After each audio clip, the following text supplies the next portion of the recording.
دیکھیے 3 پرابلمز ایسے ہیں انسانی تمدن کے جن کا کوئی حل انسان نہیں کر سکتا۔ سب سے پہلا مسئلہ اور سب سے پرانا مسئلہ، ابدی مسئلہ ہمیشہ سے ہے جب سے انسان ہے، عورت اور مرد کے حقوق و اختیارات میں کیا تقسیم ہونی چاہیے۔ آپ کو معلوم ہے افراط و تفریط، یا تو عورت کو ملکیت بنا دیا گیا، جیسے بھیڑ بکری جو ہے آپ کے کھوٹے سے باندھ رکھی ہے، ایسے ایک عورت بھی باندھی ہوئی ہے، وہ آپ کی ملکیت ہے، اس کے کوئی حقوق نہیں ہے، اس کا کوئی لیگل سٹیٹس نہیں، اس کا کوئی تشخص نہیں، کوئی ہے ہی نہیں۔ یا وہ انتہا ہوگی، اور یا وہ انتہا ہے جو آج آ گئی ہے، بالکل مرد کے شانہ بشانہ، ساری تخلیقی مصلحتوں کو چھوڑا، ساری جو بھی انسان کی جو انیٹومیکل جو بھی ڈفرنسز ہیں ان کو چھوڑا، جو سائیکولوجیکل فرق ہے ان کی تخلیق میں اس کو بھی ایک جیسے برابر، قطعاً نہیں۔ ان دونوں کے درمیان کیا توازن ہے؟ یا وہ لونڈی بن گئی، بھیڑ بکری کی طرح کی ملکیت بن گئی، اس کا کوئی حق نہیں، اس کا کوئی لیگل سٹیٹس نہیں، اس کے والدین نے جہاں چاہا شادی کر دی، اس کی مرضی پوچھنے کا کوئی سوال ہی نہیں، جس کے چاہا حوالے کر دیا۔ وہ آج جو چل رہی ہے ونی کی رسم، وہ عورت کا کیا اختیار، اس کے اندر اس بچیوں کا کیا اختیار ہے؟ وہ 1.5 سال کی ایک بچی بھی دے دی گئی ہے، انا للہ و انا الیہ راجعون، جو چاہے کریں۔ یہ تو ایک انتہا ہے۔ دوسری انتہا بالکل برابر، نتیجہ کیا نکلا ہے؟ بالکل برابر میں خاندانی نظام برباد ہو گیا، اس لیے کہ ایک ادارے کے 2 سربراہ برابر اختیار والے نہیں ہو سکتے۔ کسی محکمے کے 2 ڈائریکٹر ہو سکتے ہیں، کسی فرم کے مینیجنگ ڈائریکٹر 2 ہو سکتے ہیں، ڈائریکٹر 10 بنا لیں آپ، مینیجنگ ڈائریکٹر 1 ہوگا، کسی فرم کا چیئرمین 1 ہوگا، 2 نہیں ہو سکتے کسی بھی ادارے کی۔ اگر 2 بنا دیں گے فساد ہوگا، جھگڑا ہوگا، ان دونوں کے درمیان رسا کشی ہوگی۔ یہی تو ہمارا سب سے بڑا مسئلہ بنا ہوا ہے۔ پاکستان کا مسئلہ کیا ہے؟ ہم نے پارلیمانی نظام اختیار کیا ہوا ہے، انتہائی بیہودہ نظام، غیر منطقی نظام۔ آپ نے 2 بڑی بڑی سیٹس کریٹ کر دی، ایک ہیڈ آف دی اسٹیٹ ہے، ایک ہیڈ آف دی گورنمنٹ ہے۔ اب ان دونوں کے درمیان حقوق اور فرائض اور اختیارات کا کیا تقسیم ہوگی؟ ہو ہی نہیں سکتی۔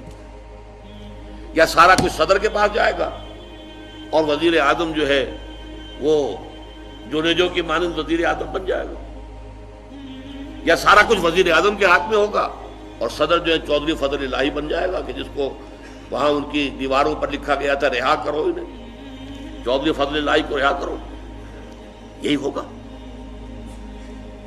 تو ایک گھر کے 2 جو ہیں 2 سربراہ نہیں ہو سکتے، خاندانی ادارہ تباہ ہو چکا ہے۔ اور جیسے کہ یہ آپ کو کہاوت ہے کہ جس بلی کی دم کٹ جائے وہ چاہتی ہے کہ تمام بلیوں کی دمیں کٹ جائیں۔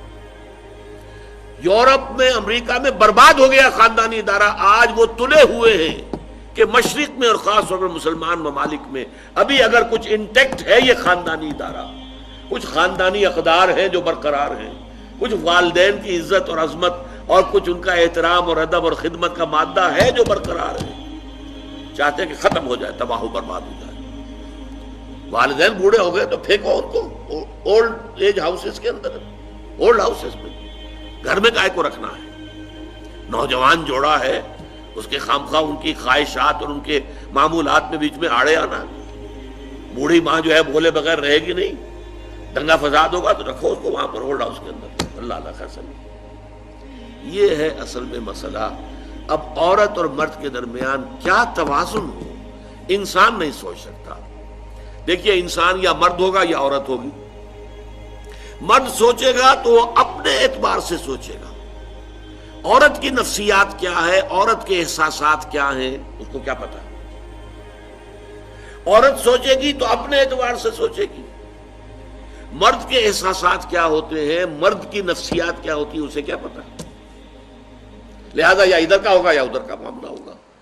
ایک ہی ذات دے سکتی ہے آپ کو نظام، جو مرد کی بھی خالق ہے عورت کی بھی خالق ہے، اسی نے بنایا دونوں کو، اور دونوں ہی اس کے لیے اولاد کے مانند ہیں۔ یہ حدیث نبوی کا ترجمہ کر کے بتا رہا ہوں آپ کو۔ حضور نے فرمایا الخلق عیال اللہ، یہ خلق جو ہے مخلوق ہے، یہ اللہ کے کلبے کے مانند ہے۔ تو مرد بھی اللہ کے اس کنبے میں شامل ہے، عورتیں بھی شامل ہیں. اس نے نظام دیا، شادی بیاہ کے یہ قوانین ہونے چاہیے، طلاق وغیرہ کا یہ مسئلہ ہونا چاہیے. یہ سارا ضابطہ جو دیا ہے وہ اس لیے دیا ہے کہ یہ انسان اپنے ذہن سے نہیں سوچ سکتا. آج تباہی آ گئی ہے مغرب کے اندر، شادی کرنا ہی نہیں چاہتے. We are living together. شادی کریں گے تو نتیجہ پتہ ہے کیا نکلتا ہے؟ آپ نے اپنی بیوی کو طلاق دی، سب سے پہلے تو یہ کہ آدھی پوری آپ کی جو ملکیت ہے اس کا آدھا حصہ دے دیے اسے.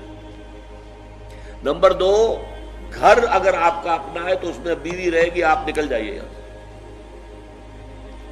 کوئی مرد اس کو قبول کرنے کو تیار نہیں تو وہ شادی کرتا ہی نہیں. اور عورت کی ضرورت ہے، لہذا عورت بغیر شادی کیے بھی اس کے ساتھ رہتی ہے، بچے پیدا کرتی ہے. بٹ وداؤٹ میرج جو بچے پیدا ہو رہے ہیں حرامی بچے. تو پچھلے سال صدر کلنٹن نے کیا کہا تھا؟ اس کا جو اپنا خطاب تھا نیو ایئرز ڈے کا، وہ خطاب کیا تھا؟ ان قریب ہماری قوم، امریکن قوم کی اکثریت حرام زادوں پر مشتمل ہوگی. یہ حرام زادہ ترجمہ کیا ہے میں نے، بورن وداؤٹ ویڈ لاک، شادی کے بندھن کے بغیر پیدا ہونے والے. اسی کو ہم حرامی کہتے ہیں، حرام زادے کہتے ہیں. اور کس کو کہتے ہیں؟ اچھا، دوسرا مسئلہ، پہلا مسئلہ تو یہی ہے، پرانا بہت ہے، قدیم ہے. دوسرا مسئلہ، ایک ریاست ہے، ایک نظام ہے، اس کے کچھ اختیارات اور حقوق ہونے چاہیے. ایک عوام ہے، ان کے کچھ اختیارات ہونے چاہیے. عوام چاہیں گے زیادہ سے زیادہ آزادی ہمیں ملے، ریاست چاہے گی زیادہ سے زیادہ اختیار ہمارے ہاتھ میں ہو. اب جو کچھ ہو رہا ہے ترمیمات کے ضمن میں کیا ہو رہا ہے؟ ایک طرف جو ہے مشرف صاحب چاہتے ہیں زیادہ سے زیادہ اور طویل سے طویل میرا دور اقتدار ہو اور اختیارات جو ہے میرے ہاتھ میں آ جائیں، گھنٹہ گھر بن جاؤں میں فیصلہ بات کروں. ساری کوشش ان کی ہے. اور یہ ARD وغیرہ کیا کر رہی ہے؟ نہیں، حقوق عوام کے ہاتھ میں آنے چاہیے. اب اس میں بھی توازن کیا ہو؟ یا ٹوٹلیٹیرین سٹیٹ وجود میں آ جاتی ہے جو رشیا میں تھی، USSR میں تھی، عوام کے کوئی حقوق نہیں، no freedom of speech, no freedom of association. نہ تم اپنے خیالات کا اظہار کر سکتے ہو، نہ تم کو جماعت بنا سکتے ہو. یہ نظام تھا. کام کرو، ویجز لو، بس اللہ اللہ خرص اللہ. حیوانوں کی طرح پر کہ صرف راتب دے دیا جائے گا، باقی تمہیں کوئی تمہاری ایکسپریشن، کوئی اپنے خیالات کا اظہار، کوئی فریڈم آف ایسوسیشن نہیں. امریکہ دوسری انتہا پر، مادر پدر آزاد. 2 مرد شادی کرنا چاہتے کر لیں، ایک مرد بیوی ہو جائے گا اور ایک مرد شوہر ہو جائے گا. لیگلی قانون کے نزدیک ریکگنائزڈ ہوگا. ایک آزادی کی وہ انتہا ہے. گیز، ہومو سیکشولز، وہ وہاں جلوس نکالتے ہیں، بڑے ٹھاٹ سے نعرے لگاتے ہوئے گزرتے ہیں. وہ ہنستے ہیں، ہم لوگوں پر ہنستے ہیں، یہ پاگل لوگ ہیں یہ جو اس کو ہومو سیکشولیٹی کو بری شے سمجھتے ہیں. اور نیو یارک کا جو میئر ہے وہ لیڈ کرتا ہے پروفیشن. کیوں کرتا ہے؟ اسے اگلا بھی الیکشن لڑنا ہے اور گیز کے ووٹس بہت ہیں. اس سے اندازہ کیجئے کہ کتنی پرسنٹیج وہاں گیز کی ہو چکی ہے، ہومو سیکشولز. یہاں تک کہ طے کر دیا گیا ہے مذہبی میدان میں بھی گیز کو اجازت ہے، وہ پادری بن سکتے ہیں. گیز ہیں، ہومو سیکشولز ہیں. فطرت کے خلاف کام، یا وہ آزادی ہے؟ تو کہاں ہے بیلنس؟ انسانی ذہن کے لیے ناممکن ہے اس بیلنس کا تلاش کرنا. نمبر 3، سرمایہ اور محنت. پروڈکشن جو بھی ہوتی ہے 2 چیزوں سے ہوگی. سرمایہ دار تھا، اس نے کارخانہ لگایا ہے، اتنے کروڑ روپے لگا دیے ہیں، یہ کیا ہے، وہ کیا ہے، یہ سرمایہ ہے. لیکن وہ کیا کر لے گا اکیلا؟ 10,000 آدمی کام کر رہا ہے، لیبر ہے. اب جو کچھ بھی بن رہا ہے، جو پروڈکٹ بن رہا ہے اور جو اس سے آمدنی ہو رہی ہے، اس میں دونوں کے حصہ ہے، لیبر کا بھی حصہ ہے اور سرمایہ کا بھی حصہ ہے. لیکن منافع میں کتنا حصہ سرمایہ کا ہوگا، کتنا لیبر کا ہوگا، کون طے کرے گا؟ یا تو سرمایہ داری بن جائے گی، سب میں تو آپ کو 10 روپے دے سکتا ہوں ڈیلی ویج، منظور ہے تو کام کیجئے ورنہ چاہیے دفع ہو جائے. اور بہت سے آپ کے بھائی موجود ہیں جو 10 روپے پر کام کرنے کے لیے تیار ہو جائیں گے. ساری دولت سمٹ کر جا رہی ہے کارخانے دار کے ہاتھ۔ کیپٹلزم جو کیپٹل ہے، جو سرمایہ ہے، اصل جو ہے دولت اسی کی طرف، روپے کو روپیہ کھینچتا ہے، پیسے کو پیسہ کھینچتا ہے۔ لہذا امریکہ میں آپ کو ایسے لوگ مل جائیں گے جنہیں اپنی دولت کا اندازہ نہیں ہے کہ کتنی دولت ان کے پاس ہے، بلینز آف ڈالر کا ایک ایک چیک لکھ سکتے ہیں، اور یہودی ہیں وہ۔ دوسری طرف امریکہ میں آپ کو گھیٹوز مل جائیں گے، گھیٹوز، اور ایک ہی جزیرہ ہے مینہٹن، کوئی 11 میل لمبا ہے، چوڑائی کہیں 2-3 میل ہے، کہیں ذرا زیادہ ہے۔ اس کے ساؤتھ میں جہاں یہ 2 بڑے بلڈنگیں کھڑی تھی جو گرائی ہیں، جو بھی تھے دہشت گرد، یہاں پر یہ اس کا ریچسٹ حصہ ہے، پوری دنیا کی دولت یہاں جمع ہے، سارے بینک وہاں ہیں۔ اور اسی جزیرے کے شمالی علاقے کے اندر گھیٹوز ہیں، افرو امریکنز، کالے امریکی، یوں سمجھیے کہ سب ہیومن لیول پر رہ رہے ہیں، حیوانوں کی طرح زندگی گزار رہے ہیں۔ یہ ڈسپیرٹی نظر آ جائے گا۔ تو اب عدل و انصاف کی کیا شکل ہو؟ یا وہ ہے جو رشیا میں اور USSR میں تھا، یا یہ ہے جو امریکہ میں اور اس کے الائز کے اندر ہے۔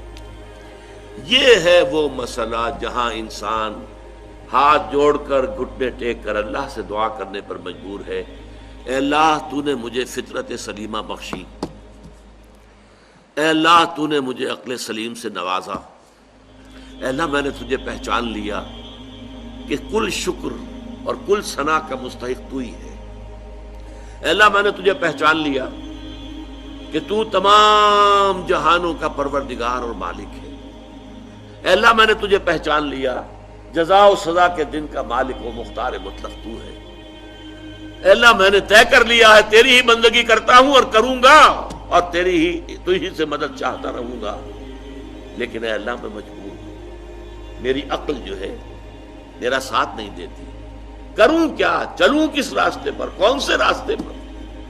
یہ عملی حصہ ہے دین کا، وہ سارا تھا فکری، نظری، ایمانی حصہ، الحمدللہ رب العالمین الرحمن الرحیم مالک یوم الدین، یہ کیا ہے؟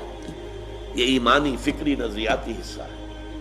عملی حصہ کیا؟ اہدنا الصراط المستقیم، ہمیں سیدھے راستے کی ہدایت بخش، صراط الذین انعمت علیہم، راستہ ان کا جن پر تیرا انعام ہوا، تیرے پسندیدہ بندے جو ہوئے، غیر المغضوب علیہم، جو مغضوب علیہم نہیں ہوئے، ان پر تیرا غضب نہیں آیا، غصہ نہیں آیا، ولا الضالین، اور نہ ہی وہ سیدھے راستے سے بٹ گئے۔ یہ ہے سورہ فاتحہ کا مقام۔ گویا کہ اصل میں یہاں پر قرآن مجید، اس کے اصل مخاطب کون ہے؟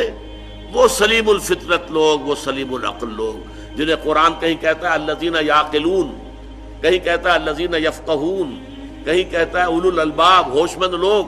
یہ وہ لوگ ہیں کہ قرآن مجید اصل میں ان سے مخاطب ہے، اور وہ خود سفر طے کر کے اللہ کی ذات تک، معرفت خداوندی تک تو پہنچ گئے ہیں، لیکن اب عملی زندگی کے اندر رہنمائی کے لیے درخواست کر رہے ہیں، اہدنا الصراط المستقیم صراط الذین انعمت علیہم غیر المغضوب علیہم ولا الضالین۔ یہی وجہ ہے کہ فوراً سورہ بقرہ شروع ہوتی ہے، الف لام میم ذالک الکتاب لا ریب فیہ ھدی للمتقین، یہ ہدایت ہم تمہیں دے رہے ہیں۔ یہ قرآن جواب ہے اس دعا کا، اہدنا الصراط المستقیم صراط الذین انعمت علیہم غیر المغضوب علیہم ولا الضالین، آمین یا رب العالمین۔